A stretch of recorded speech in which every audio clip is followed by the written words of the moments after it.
people, I believe you're doing great, and I welcome and appreciate your presence in Cuckoo's Study Lab.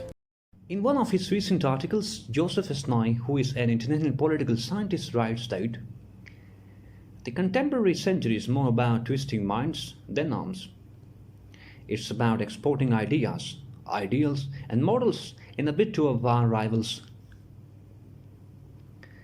Not surprisingly, the prevailing situation in the global political spectrum corroborates the fact that states never shy away from practicing beggar-thy-rival policies for their entrenched and personal interests.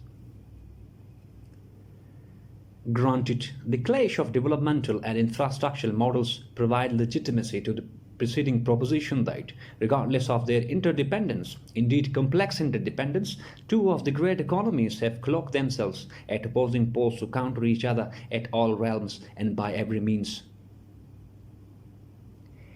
Indeed, the competition between BRI and Build Back Better World is an episode of hard-edged realpolitik between the rising and existing power. Also, from what visible on the ground, it appears as though the two major economies vie for expanding their influence, exporting their ideals, and exploiting what is in so far untapped. Additionally, their in-so-far practices add more water to the notion of neo-colonialism in the making. Against this backdrop, our area of discussion for this sitting revolves around China's BRI and US-led Build Back Better World.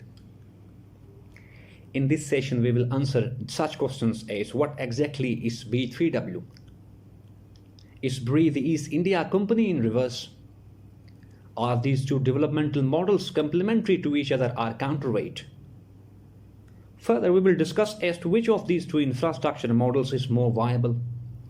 At the end of our discussion, we will provide Pakistan's perspective as to which of these two models better serve Pakistan's cause.